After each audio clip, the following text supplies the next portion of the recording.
राम राम, नमस्कार, सत श्री अकाल, सलाम। कृषि पाठशाला में आपका स्वागत है। मैं डॉक्टर एस.के. पांडे, अध्यक्ष ICAR गन्ना प्रजनन संस्थान क्षेत्रीय करनाल, आपकी सेवा में पुनः उपस्थित हूँ एक नए पाठ के साथ। मुझे उम्मीद है कि आप सभी पुराने वीडियो को देख रहे होंगे, लाभ उठाएंगे और अधिक से अधिक किसान भाइयों को भी लाभ उठाने हेतु इसे सब्सक्राइब करेंगे, बेल आइकन को भी दबाएं, शेयर करें, लाइक करें। तो आज का विषय ट्राइकोकार्ड। आप ट्राइकोकार्ड के नाम से परिचित होंगे या छिद्रक कीटों के लिए गन्ने में ट्राइकोग्रामा किलोनिस नामक परजीवी को ट्राइकोकार्ड के रूप में खेत में छोड़ा जाता है। एक्चुअली वास्तव में ये ट्राइकोकार्ड होता क्या है?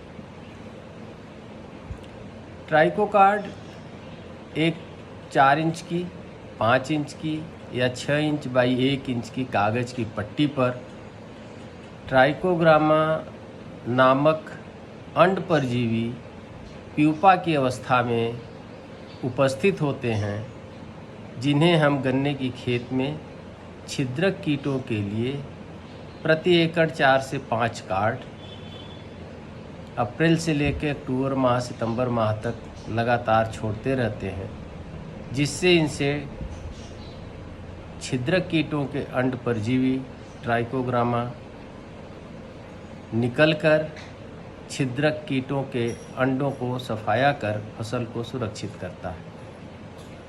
अब ये ट्राइकोकार्ड बनता कैसे है?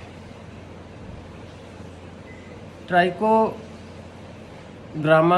किलोनिस और ट्राइकोग्रामा जपोनिकम 2 स्पीसीज हैं ट्राइकोग्रामा की, एक किलोनिस और दूसरा जपोनिकम। ट्राइकोग्रामा किलोनिस गन्ने में लगने वाले जितने भी छिद्रक कीट हैं, early shoot borer, top borer, stalk borer, root borer, pink borer, internode borer, plastic borer, जितने बोरर हैं सबके अंडों को ट्राइकोग्रामा किलोनिस खाकर समाप्त करता है। टॉप बोरर केवल एक ऐसा कीट है जिसे ट्राइकोग्रामा किलोनिस नहीं खा पाता। इसके लिए ट्राइकोग्रामा जपोनिकम की आवश्यकता पड़ती है। तो इन कागज़ की पट्टियों पर ट्राइकोग्रामा जपोनिकम और ट्राइकोग्रामा किलोनिस अवस्थित होते हैं, जो प्रयोगशाला में तैयार किए जाते हैं। अब ये तैयार कैसे किए जाते हैं? तो जैसा कि मैंने बताया कि अंड परजीवी हैं बोरर कीटों के, तब खेत से बोरर के इतने अंडे तो नहीं मिलेंगे कि उन्हें ले आके प्रयोगशाला में इनकी संख्या को हम लोग इसको बढ़ा सकें। इसलिए वैज्ञानिकों ने ये पाया कि धान का पतंगा, जिसे कोर्सेरा सिफेलोनिका कहते हैं, धान के भंडार से इसकी मात को पकड़ कर लाते हैं। ये बहुत प्रचुर मात्रा में अंडे देती है। इसके अंडे पर फिर हम ट्राइकोग्रामा की ब्रीडिंग करेंगे, उसकी संख्या को प्रयोगशाला में बढ़ाएंगे। इस क्रम में एक छोटे छोटे टब में प्लास्टिक के 4 से 5 किलोग्राम ज्वार का या मक्के का दाना रखते हैं। उस दाने में राइस मात को छोड़ देते हैं। राइस मात उसी में अपना जीवन चक्र पूरा करके अधिक से अधिक राइस मात अपना अंडा उसी में देती है। अंडे से सुंडियाँ निकलती हैं, सुंडियाँ पीपा बनती हैं और पीपा के बाद माथ निकलते हैं। माथ बहुत ही ज़्यादा संख्या में निकलते हैं। उन माथों को पकड़कर इसको ढक के रखते हैं मसलिन क्लॉथ से। उसके अंदर जब माथ निकलते हैं तो उनको पकड़कर उसको सफाई करते हैं। अंडों को सफाई करने के बाद अंडों को अल्ट्रावायलेट लैंप के नीचे कुछ देर के लिए रखते हैं, ताकि राइस मात के अंडों के अंदर उपस्थित एम्ब्रियो मर जाए। जब ये एम्ब्रियो मर जाता है तो इस अंडे को ले जाकर कागज़ की छोटी छोटी पट्टियों पर 4 इंच की, 5 इंच की या 6 इंच की, 1 इंच चौड़ाई की पट्टी होती है, जिस पर 1 सीसी अंडा, 16,000 से 18,000 अंडा हल्का सा गोंद लगा के चिपका देते हैं।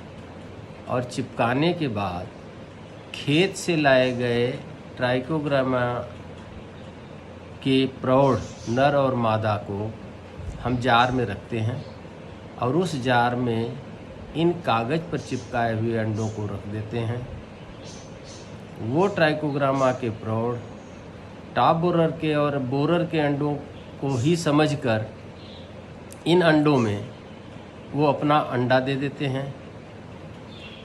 होता क्या है कि ट्राइकोग्रामा की मादा कागज़ पर अवस्थित जो अंडा है उसके अंदर अपने अंड रूपक को घुसा के उसके अंदर अपना अंडा रखती है और उस अंडे के अंदर ट्राइकोग्रामा के अंडे से जो शुंडी निकलती है, कोर्सायरा का जो राइस माथ का जो अंडा है उसके अंदर के एम्ब्रियो को खाकर वहीं प्यूपा बन जाती है और प्यूपा की अवस्था में ही उसे हम खेत में छोड़ देते हैं। मतलब ये कि प्रयोगशाला में राइस माथ के अंडों पर ट्राइकोग्रामा की ब्रीडिंग करा के उसे हम प्यूपा की अवस्था में रख के फ्रिज में रख देते हैं और इसको निश्चित तापमान पर रखते हैं और खेत से प्रयोगशाला से खेत तक इसको इतनी सुरक्षित कंडीशन में आइस बॉक्स में इसको बंद करके ले जाते हैं। इसको ले जाकर खेत में किसान भाई लगाते हैं। ऐसा नहीं कि प्रयोगशाला से लेने के बाद अब 2 दिन बाद इसको खेत में डालेंगे, अन्यथा ये ट्यूब में रहती है, उसी में ये निकल जाएंगे और मर जाएंगे। तो इसमें सावधानी क्या देना है कि अप्रैल का महीना गर्म महीना होता है और इसके लिए आपको खेत में हल्की नमी होनी चाहिए और आप प्रयोगशाला से लेकर गए हैं तो उस पर डेट लिखी रहती है और वो प्रयोगशाला में लोग बता देंगे कि आप इसको आज कल तक छोड़ देना। आप प्रयोगशाला से लाके सीधे खेत में इसके टुकड़े टुकड़े करके और अपने गन्ने की पत्तियों में स्टेपलर की सहायता से इसको टाँक देंगे। यह प्रक्रिया आपको हर हफ्ता करनी पड़ेगी। कुछ दिन के बाद इनकी संख्या खेत में बढ़ जाती है और खेत में नमी बनाए रखना है, टेम्परेचर को मेंटेन थोड़ा सा करना है ह्यूमिडिटी से, ये इनकी पॉपुलेशन रहती है। और किसान भाइयों को चाहिए कि अपने आसपास के किसानों को भी प्रेरित करें कि चलो बोरर के नियंत्रण के लिए हम ट्राइकोकार्ड या ट्राइकोग्रामा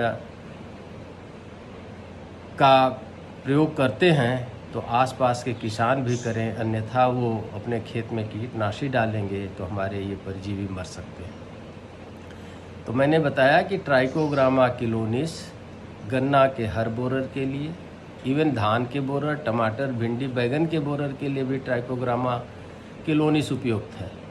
और ट्राइकोग्रामा जैपोनिकम केवल टॉप बोरर के अंडों को खाता है।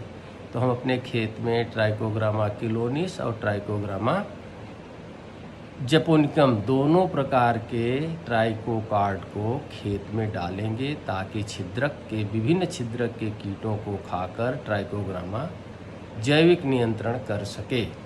तो किसान भाई, मुझे उम्मीद है कि आप ट्राइकोकार्ड क्या है, कैसे बनता है, कैसे छोड़ते हैं, इसके बारे में थोड़ी मोटी मोटी आइडिया आपको हो गया होगा।